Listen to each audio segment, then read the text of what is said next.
ക്ഷേത്രനഗരി എന്ന് പുകഴ്പെറ്റ ഭുവനേശ്വർ. ശ്രീഋഷിയുടെ പുരി കൊണാർക്ക് ഭുവനേശ്വർ യാത്ര ആരംഭിച്ചത് ത്രിഭുവനേശ്വരം എന്ന് പണ്ടറിയപ്പെട്ടിരുന്ന ഭുവനേശ്വറിൽ നിന്നാണ്. തിരുവനന്തപുരത്ത് നിന്നും വിമാനമാർഗം ഭുവനേശ്വർ എയർപോർട്ടിലെത്തുമ്പോൾ ഞങ്ങളെ കാത്തിരുന്നത് ആ ദേശത്തിൻ്റെ പ്രധാന ആകർഷണങ്ങൾ വിളിച്ചോതുന്ന കാഴ്ചകളായിരുന്നു. ഭുവനേശ്വർ വളരെ മോഡേണായ സിറ്റിയാണ്.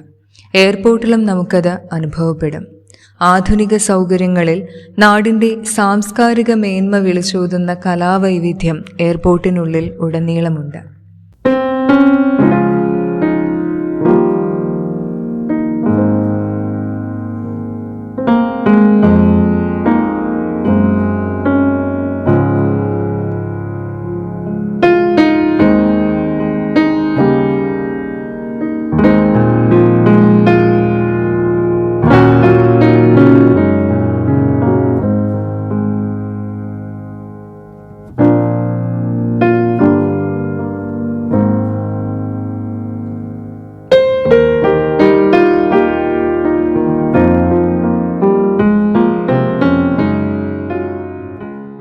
ഞങ്ങൾ അവിടെ എത്തിച്ചേർന്നപ്പോഴേക്കും രാത്രിയോടടുത്തിരുന്നു.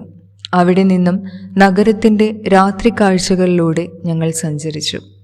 ഇരുവശങ്ങളും മരങ്ങൾ നിറഞ്ഞ വലിയ വീഥികൾ, സുഗമമായി സഞ്ചരിക്കാനാകുന്ന റോഡുകൾ, ഭംഗിയായി അലങ്കരിച്ചിരിക്കുന്ന ഇലക്ട്രിക് വിളക്കുകളുടെ തോരണങ്ങൾ എല്ലാ മരങ്ങളിലും തൂക്കിയിട്ടുണ്ട്. റോഡിനെ രണ്ടാക്കുന്ന മധ്യവീതിയിൽ നിറയെ പൂച്ചെടികൾ. മനസ്സിൽ ഒരു ആഹാ ഫീലിംഗ് ഉണ്ടാക്കിയ യാത്രയായിരുന്നു അത്. നമ്മുടെ കൊച്ചു കേരളത്തിലും ഇതുപോലെ മനോഹരമായ എന്തെല്ലാം മാറ്റങ്ങൾ തീർക്കാനാകുമെന്ന് ഒരു വേള തോന്നിപ്പോയി. ഒഡീഷ സംസ്ഥാനത്തിലെ ഏറ്റവും വലിയ നഗരമാണ് ഭുവനേശ്വർ. സമുദ്രനിരപ്പിൽ നിന്നും 45 മീറ്റർ ഉയരത്തിലാണ് ഈ നഗരം.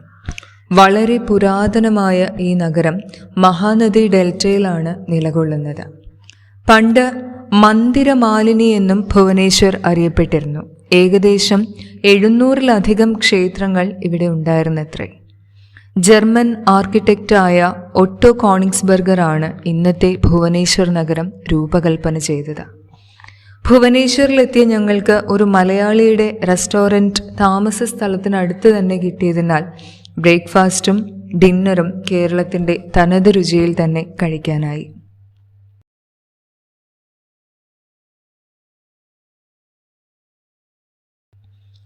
ഭുവനേശ്വറിലെ ഏറ്റവും വലിയ ആകർഷണ കേന്ദ്രമായ ഖണ്ഡഗിരി ഉദയഗിരി ഗുഹകളിലേക്കായിരുന്നു ഞങ്ങളുടെ ആദ്യത്തെ യാത്ര.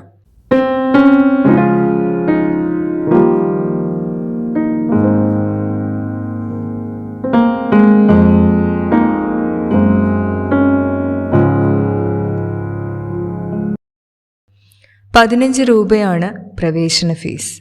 രാവിലെ 8 മുതൽ 5 വരെയാണ് പ്രവേശന സമയം. രാജ ഖരവേലന്റെ കാലത്ത് BC 1-2 നൂറ്റാണ്ടുകളിലാണ് ഇവയുടെ നിർമ്മാണം. പ്രകൃതിദത്തമായതും നിർമ്മിച്ചെടുത്തതുമായ 117 ഗുഹകൾ. ഇന്ന് അതിൽ 33 എണ്ണമാണ് നമുക്ക് കാണാൻ കഴിയുന്നത്. ഇതിൽ 15 എണ്ണം ഖണ്ഡഗിരിയിലും 16 എണ്ണം ഉദയഗിരിയിലുമാണ്. കുമാരി പർവ്വതനിരയിലെ തൊട്ടടുത്ത 2 കുന്നുകളിലായാണ് ഈ ഗുഹാസമുച്ചയം. മഹാമേഘവാഹന സാമ്രാജ്യത്തിലെ ഭരണാധികാരിയായിരുന്നു ഖരവേലൻ. അന്നത്തെ ജൈന സന്യാസിമാർക്ക് വിശ്രമിക്കുവാനും ധ്യാനിക്കുവാനുമാണ് ഈ ഗുഹകൾ നിർമ്മിച്ചതെന്ന് കരുതപ്പെടുന്നു. 1-ലധികം ജൈന ക്ഷേത്രങ്ങളും ഇവിടെയുണ്ട്. എൻട്രി ഫീ അടച്ച് ടിക്കറ്റുകളുമായി പ്രധാന ഗേറ്റിലെത്തുമ്പോൾ തന്നെ പല ഭാഗത്തു നിന്നും ഗൈഡുകൾ അഭ്യർത്ഥനകളുമായി എത്തി. കവാടത്തിനരികിൽ ഒരു ചെറിയ ക്ഷേത്രം നിർമ്മിച്ചിട്ടുണ്ട്. അവിടെ സന്യാസിയായി മാറിയ ഒരു രാജാവിൻ്റെ പ്രതിഷ്ഠയാണ്. 2 സന്യാസിമാർ ആ ചെറിയ ക്ഷേത്രത്തിൽ സഞ്ചാരികളെ ശ്രദ്ധിച്ച് ഇരിക്കുന്നുണ്ടായിരുന്നു. ക്ഷേത്രത്തിലെ കാര്യവാഹകനെന്ന് തോന്നിക്കുന്നയാൾ ആ രാജാവിൻ്റെ കഥ ഞങ്ങൾക്ക് പറഞ്ഞു തന്നു. ആദ്യത്തെ കാഴ്ചകൾ ഉദയഗിരിയിലേതാണ്. അറിവുള്ള രസികനായ ഒരു ഗൈഡിനൊപ്പം ഞങ്ങൾ ഗുഹാസമുച്ചയം സന്ദർശിക്കാൻ ആരംഭിച്ചു.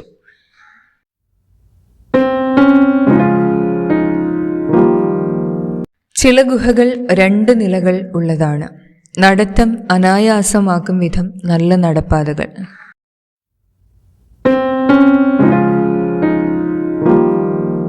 സൂര്യനുദിക്കുന്ന കുന്നെന്ന അർത്ഥത്തിലാണ് ഉദയഗിരിക്ക് ആ പേര് നൽകിയിരിക്കുന്നത്. കുന്നിന്റെ താഴ്വാരത്തിൽ 18 ഗുഹകളുണ്ട്. ചില ഗുഹകൾക്ക് പേരും നൽകിയിട്ടുണ്ട്. 2 നിലകളിലായി തീർത്തിരിക്കുന്ന റാണി ഗുഹയാണ് അതിൽ ഏറെ ആകർഷകം. രാജാവിൻ്റെ യുദ്ധവിജയങ്ങളും സദസ്സും മതപരമായ ആചാരങ്ങളുമെല്ലാം ആ ഗുഹയുടെ ചുവരുകളിൽ കൊത്തിയിട്ടുണ്ട്. ഗൈഡ് വിശദമായി ഓരോ ഗുഹകളെയും ഞങ്ങൾക്ക് പരിചയപ്പെടുത്തി. അതിൽ റാണി ഗുഹയുടെ കാഴ്ചകളാണ് ഇപ്പോൾ നിങ്ങൾ കണ്ടുകൊണ്ടിരിക്കുന്നത്.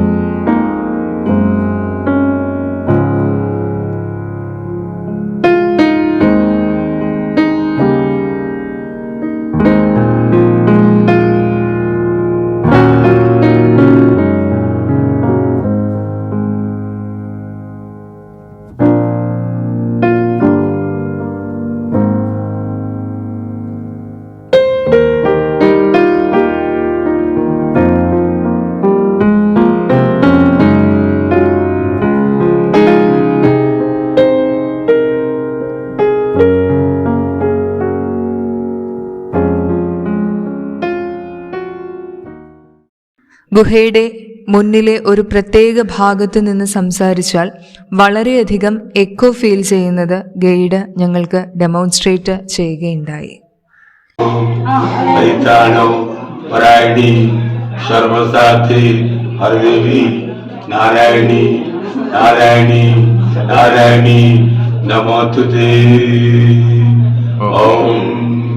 ശാന്തി ശാന്തി.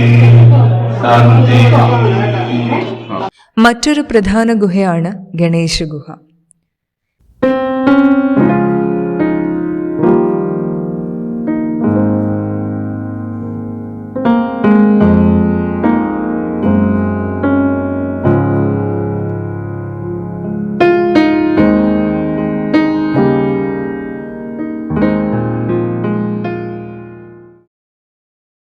പ്രകൃതിദത്തമായ ഹാത്തി ഗുഹയാണ് അവിടുത്തെ മറ്റൊരു പ്രധാന ഗുഹ.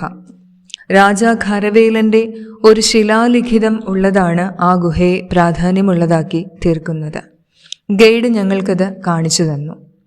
17 വരികളുള്ള ശിലാലിഖിതത്തിന് BC 1-ാം നൂറ്റാണ്ടിൻ്റെ അത്രയും പഴക്കമുണ്ട്. പ്രാകൃത് ഭാഷയിൽ ബ്രാഹ്മി ലിപിയിലാണ് അത് എഴുതപ്പെട്ടിട്ടുള്ളത്. ഖരവേലന്റെ കാലത്തെക്കുറിച്ച് കിട്ടിയിട്ടുള്ള ഒരേ ഒരു ശിലാലിഖിതമാണിത്. അത്രയും പ്രാധാന്യമുള്ളതിനാൽ അതിൻ്റെ വിവർത്തനം ഇംഗ്ലീഷ് ഭാഷയിൽ ഗുഹയുടെ മുറ്റത്ത് കോൺക്രീറ്റ് ഫലകങ്ങളിൽ പ്രദർശിപ്പിച്ചിട്ടുണ്ട്.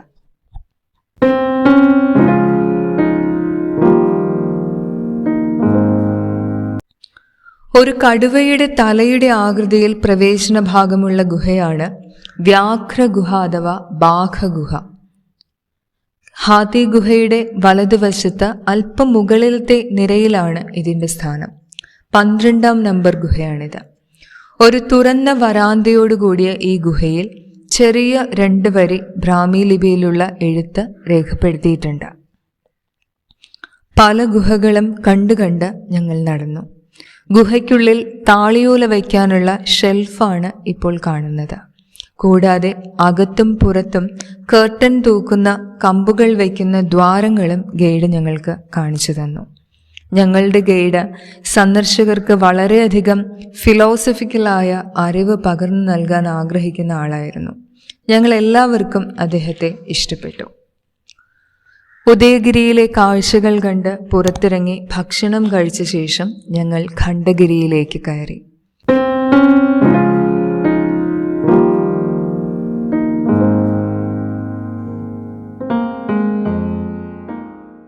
ഒരു വശം നിറയെ മരങ്ങളുണ്ട്.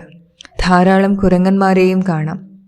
വളരെ സജീവമായൊരു അമ്പലം അവിടെയുണ്ട്. ഞങ്ങൾ അവിടെ ദർശനം കഴിഞ്ഞ ശേഷം അവിടുത്തെ ഗുഹയിടങ്ങൾ കണ്ടു. പഴമയുടെ ഭാഷ വിളിച്ചോതുന്ന കല്ലുകളുടെ മറ്റൊരു കവിത.